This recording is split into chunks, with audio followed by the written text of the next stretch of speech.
نحمده ونصلي ونسلم على رسوله الكريم أما بعد فأعوذ بالله من الشيطان الرجيم بسم الله الرحمن الرحيم سبحان الذي أسرى بعبده ليلا من المسجد الحرام إلى المسجد الأقصى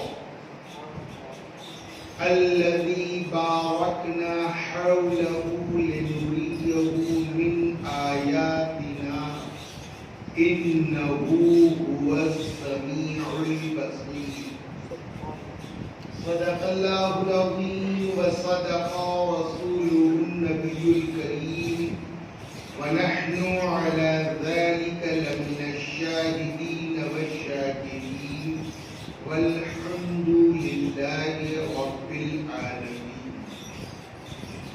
قال الله تعالى في شان حبيبه إن الله وملائكته يصلون على النبي يا أيها الذين آمنوا صلوا عليه وسلموا تسليما. صلى الله على النبي الأمي وآله صلى الله عليه وسلم صلاة وسلاما عليك يا رسول الله. ایک مرتبہ درود پاک کا نذرانہ پیش فرمائے. اللهم صل على سيدنا ومولانا محمد وبارك وسلم صلاة وسلاما عليك يا رسول الله. ایک مرتبہ اور بآواز بلند اللهم صل على سيدنا ومولانا محمد معدن الجود والكرم وآله وصحبه وبارك وسلم صلاة وسلاما عليك يا رسول الله.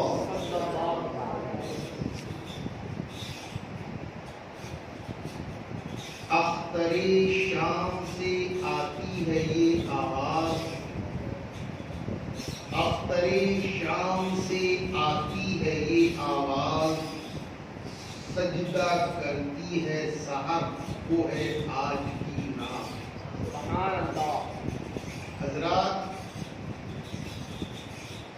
شب معراج ایک ایسا موضوع ہے جس میں کچھ ناسمجھ لوگوں کا اختلاف ہے. کچھ لوگ جسمانی معراج کے قائل ہیں اور کچھ روحانی معراج کے قائل ہیں. زیادہ تعداد جسمانی معراج کے قائل ہیں اور چند ہیں ایسے سرکرے جو روحانی معراج کے قائل ہیں, جس میں وہ حضرت عائشہ صدیقہ رضی اللہ تعالی عنہا ہماری ماں کی حدیث پاک کا حوالہ دیتے ہیں.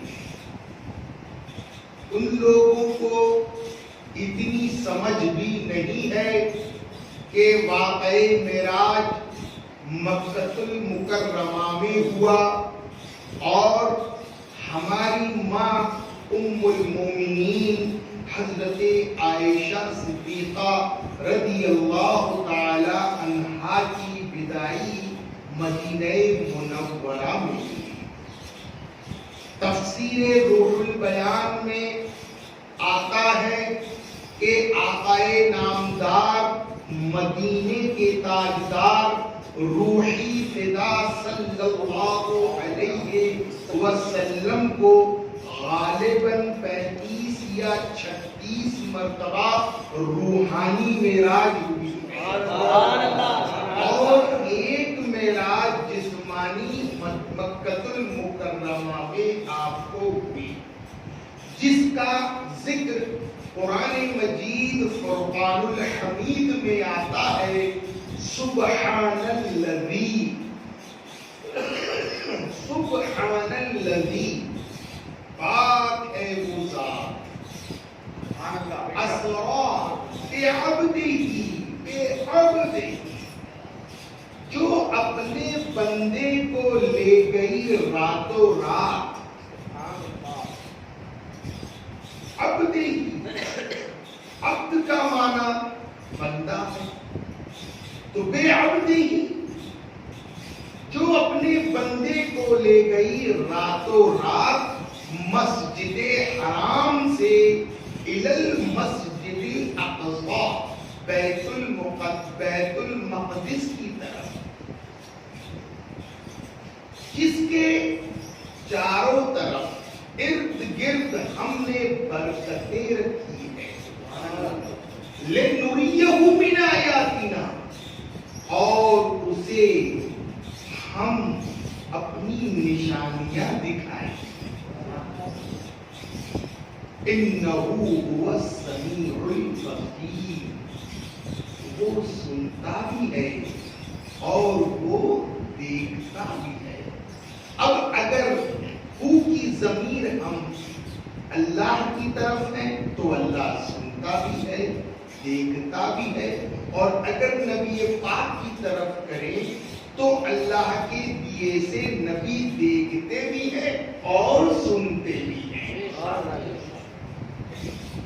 اب یہ آیت کریمہ اس بات کی دلیل ہے کہ پیارے آقا صلی اللہ علیہ وسلم کو معراج جسمانی ہوئی۔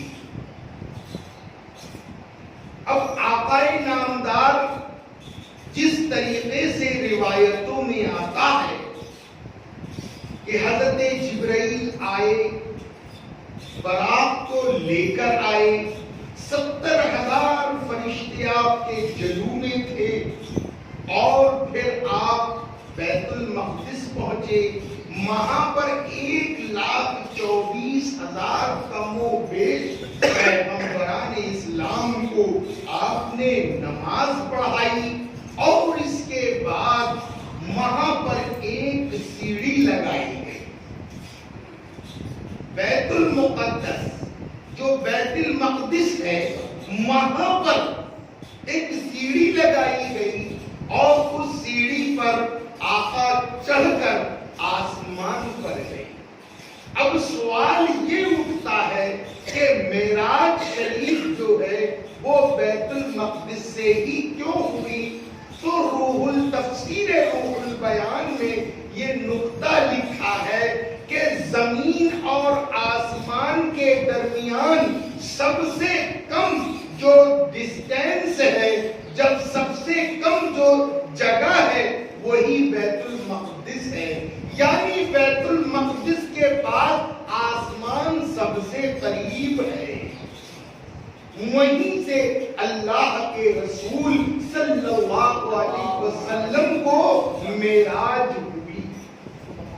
جب آپ بارگاہ رب العزت میں پہنچے اور وہاں سے آپ نے نمازوں کا تحفہ لے کر آئے، اور جب آپ دنیا میں تشریف لائے تو جو بستر پر آپ لیٹے تھے وہ بستر بھی گرم تھا، اور جو وضو کیا تھا اس کا پانی چل رہا تھا، اور جو زنجیر ہل رہی تھی کہ آپ کے جاتے وقت تو آپ کی واپسی میں بھی وہ زنجیر ہل رہی تھی۔ جب آپ پل میں گئے اور پل میں آئے، دنیا میں پل گزرا، اور آسمان دنیا میں 27 سال گزر گئے۔ یہ خدا کی قدرت ہے۔ ان اللہ علی کل شیء قدیر، اللہ جو چاہتا ہے وہ کرتا ہے۔ اب حضرات محترم، بتانا یہ ہے کہ جب آقا دنیا سے گئے تھے تو اعلیٰ حضرت فرماتے ہیں وہ جان ہے جہان کی، تو جان ہے تو جہان ہے۔ حضرات محترم،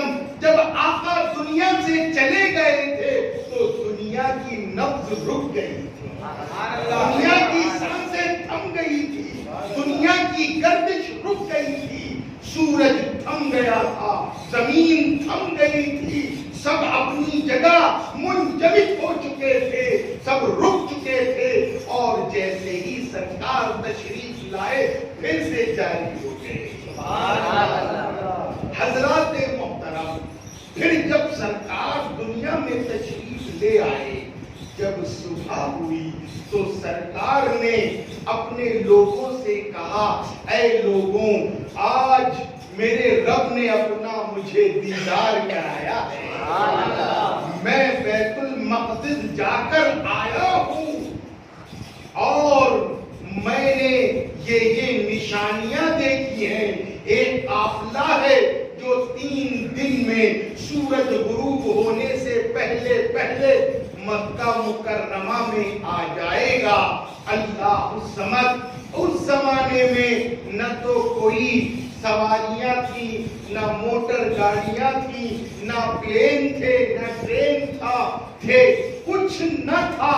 اس زمانے میں گھوڑے کی سواری تھی، پیدل سواری تھی، اونٹ کی سواری تھی، اور وہاں سے بیت المقدس کا سفر تقریباً 1 مہینے کا ہے۔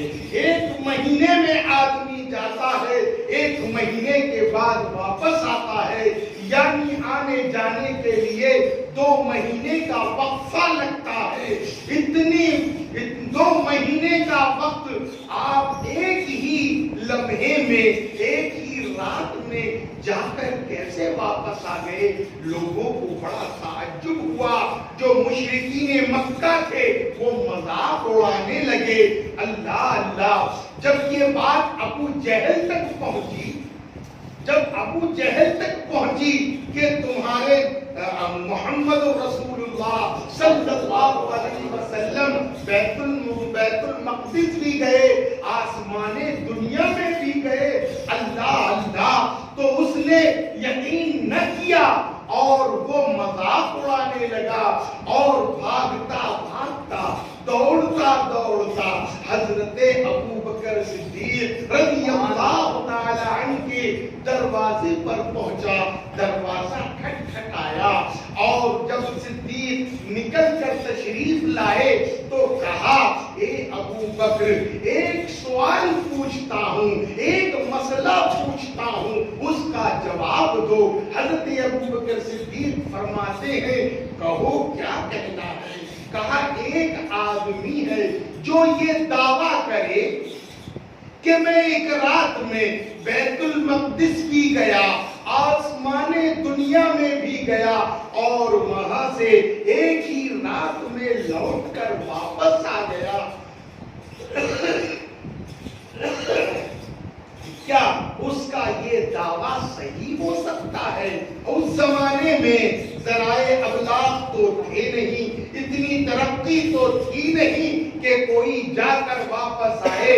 تو حالات کو مد نظر رکھتے ہوئے حضرت ابو بکر صدیق، جو ابھی تک ابو بکر ہی تھے، ابھی تک کون تھے؟ ابھی تک ابو بکر ہی تھے، کہنے لگے، اے ابو الحکم، اس ابو جہل کا نام ابو الحکم ہے، کہا، اے ابو الحکم، ایسا دعویٰ کرنے والا، ایسا کہنے والا سب سے بڑا جھوٹا ہے، سب سے بڑا مکار ہے، سب سے بڑا کذاب ہے۔ اللہ اللہ، اب ابو جہل بہت خوش ہوا، کہا، جب نام بتاؤں گا تو چونک جائے گا۔ اللہ اللہ، حضرت ابو بکر صدیق فرماتے ہیں کہ وہ آدمی جھوٹا ہے جو یہ دعویٰ کرے ایک رات میں آسمان پر بھی جا کر آ جائے اور بیت المقدس بھی جا کر آ جائے، یہ سب غلط ہے۔ ابو جہل ہنسنے لگا، دل ہی دل میں خوش ہونے لگا، کہا، اے ابو بکر، جانتے ہو یہ دعویٰ کرنے والا کون ہے؟ کہا، کون ہے؟ ارے کوئی اور نہیں، تم جس کا کلمہ پڑھتے ہو وہ محمد الرسول اللہ ہے، جنہوں نے یہ دعویٰ کیا ہے۔ ابو بکر صدیق فرماتے ہیں، اے ابو جہل، خدا کی قسم نبی نے دعویٰ کیا ہے، میں تصدیق کرتا ہوں، ایک رات میں گئے اور جا کر بھی آ گئے۔ اللہ الصمد، ابو جہل مبہوت ہو گیا، اور یہی تصدیق کی بنیاد پر، یہی صداقت کی بنیاد پر اللہ نے حضرت ابو بکر کو صدیق کا خطاب عطا فرمایا۔ یہ ہے، اسی لیے تو اقبال فرماتے ہیں، بے خطر کود پڑا آتش نمرود میں، عشق عقل تھی بہوے تماشائے لبے بام۔ عشق ہو تو ایسا، عشق جو ہوتا ہے وہ آثار کو نہیں دیکھتا، اسباب کو نہیں دیکھتا، بے خطر کود پڑا۔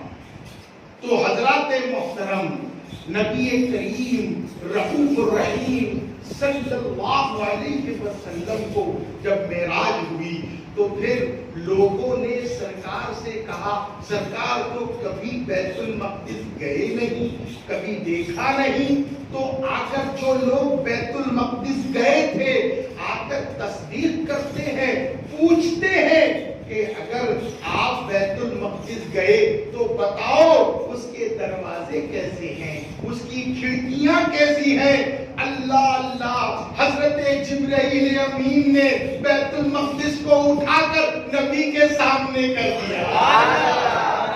نبی پاک اسے دیکھ دیکھ کر بتاتے تھے، اسے دیکھ دیکھ کر بتاتے تھے۔ اور ایک اور عجوبہ ہوا، بیت المقدس جس رات آقا کو معراج ہونا تھی اور جس رات آقا بیت المقدس پہنچنے والے تھے، اس کا طریقہ یہ تھا کہ اس مسجد کے تمام گیٹ، تمام کھڑکیاں، تمام دروازے بند کر دیے جاتے تھے۔ اب وہاں کا جو محافظ تھا وہ تمام کھڑکیاں تو بند کر دیا، تمام دروازے بند کر دیے، لیکن جو ایک دروازہ تھا اس کو وہ بند کرنے کی بہت کوشش کرتا رہا، لیکن اس رات وہ دروازہ بند نہ ہوا۔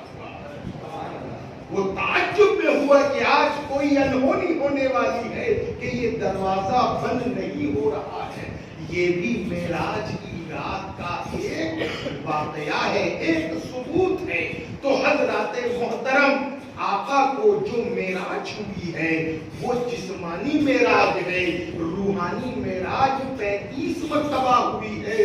حضرت ام المؤمنین عائشہ صدیقہ رضی اللہ تعالیٰ عنہ نے جو روایت بیان فرمائی کہ سرکار میرے لحاف میں تھے، میرے بستر پر تھے اور وہاں انہیں معراج ہوئی ہے۔ اللہ اللہ، وہ روحانی معراج کا تذکرہ ہے، جسمانی معراج کی بات نہیں ہے۔ اسی سے کچھ لوگ گمراہ ہو گئے ہیں، اسی سے کچھ لوگوں نے عقیدہ بنا لیا، لیکن الحمدللہ ہمارا عقیدہ یہ ہے کہ ہمارے نبی کو ہمارے رب نے آسمانی دنیا پر پورے جسم و جسمانیات کے ساتھ، ہوش و حواس کے ساتھ اپنی بارگاہ میں بلایا۔ اللہ اللہ۔ تو حضرات محترم، بہت بڑی بات ہے، آقا کی یہ بڑی عظمت ہے۔ اور پھر رب کو بھی دیکھا، جنت کو بھی دیکھا، جہنم کو بھی دیکھا، اور جب جنت کو جہنم کو دیکھا تو جہنم میں ان عورتوں کو دیکھا جو الٹی لٹکی ہوئی تھی۔ ان سے پوچھا گیا یہ کون ہے؟ کہ یہ وہ عورتیں ہیں جو بے پردہ ہیں، جو بے پردہ گھومتی ہیں، یہ ان کی سزا ہے۔ اللہ اللہ، حضرات محترم، بہت زبردست سزائیں آقا نے دیکھ کر آئی ہیں۔ وقت نہیں، انشاءاللہ پھر بیان کیا جائے گا۔ اللہ تعالی ہمیں آپ سب کو نیک عمل کی توفیق عطا فرمائے، اپنے پیارے حبیب سے محبت عطا فرمائے، دین پر چلنے کی توفیق عطا فرمائے۔ وما علینا الا البلاغ۔